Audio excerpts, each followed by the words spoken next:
The night it happened, Daniel Mercer was already running on fumes. Not the kind of tired you sleep off, the kind that settles deep in your chest, earned from years of doing what needs to be done without anyone clapping for it.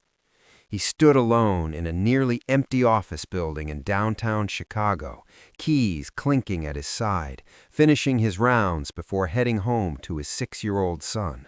Noah would be up in a few hours, hungry, needing his dad to be steady. Daniel didn't have the luxury of falling apart.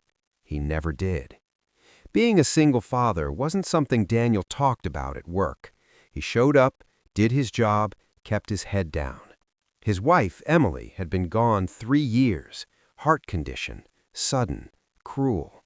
One minute she was laughing in the kitchen, the next she was gone, leaving Daniel with a small boy who still believed superheroes were real and a world that didn't slow down for grief.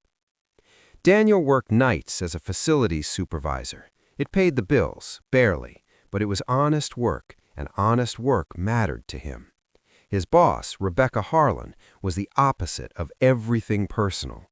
She ran the company with sharp eyes and sharper words, always in control, always composed, the kind of woman people whispered about but never really knew.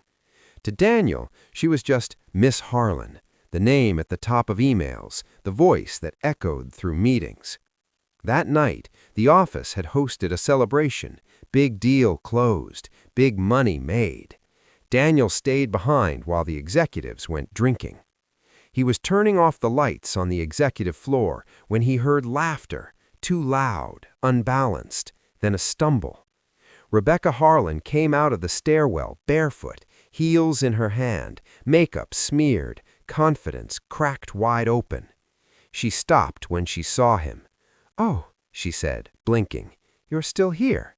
"Yes, ma'am," Daniel replied, instinctively straightening. She swayed slightly, then laughed under her breath. "Guess I miscalculated." Daniel didn't say anything. He just waited. "I need help," she admitted, irritation and embarrassment fighting in her voice. "Elevator."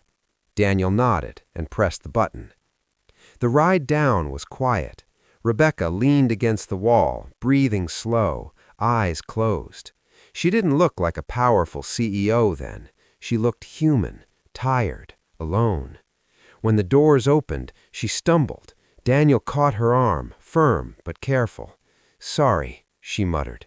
"It's okay. I've got you." Outside, the cold hit hard. Rebecca tried using her phone, failed twice, then sighed.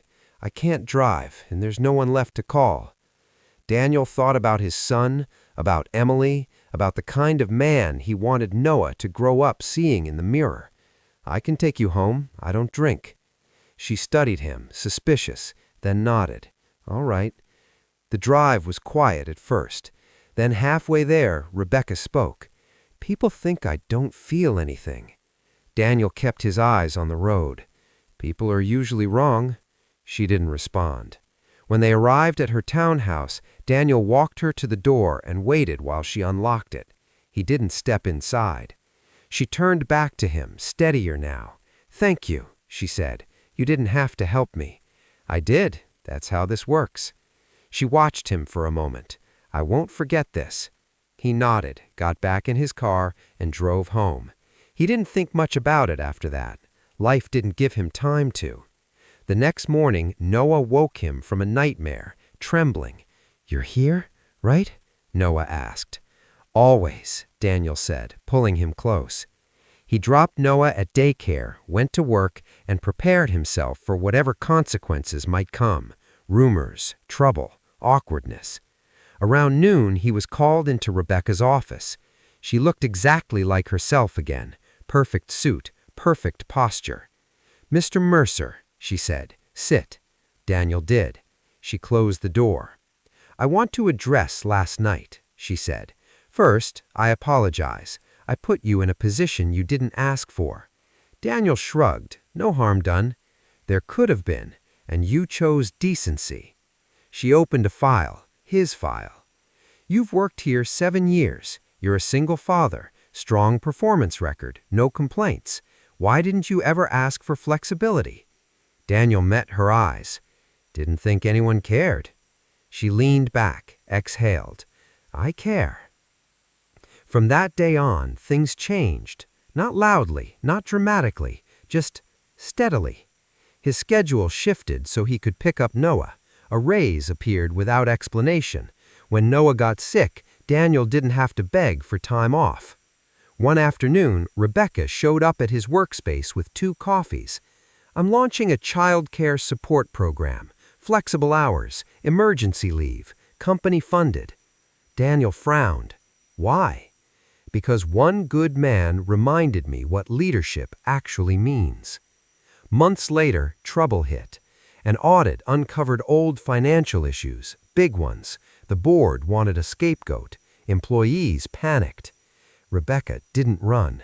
She stood in front of the board, took responsibility, and protected the people under her. She was forced to step away temporarily. On her last day before leave, she called Daniel in. "You saved me," she said, "that night and after." Daniel shook his head. "I just did what was right." She slid an envelope across the desk. "A promotion, a future, a role, stability. You earned this. Kindness doesn't disappear. It comes back stronger." A year later, Daniel stood in his backyard watching Noah ride a bike for the first time without training wheels. Rebecca stood nearby, no longer his boss, just someone who understood. Daniel thought about that night.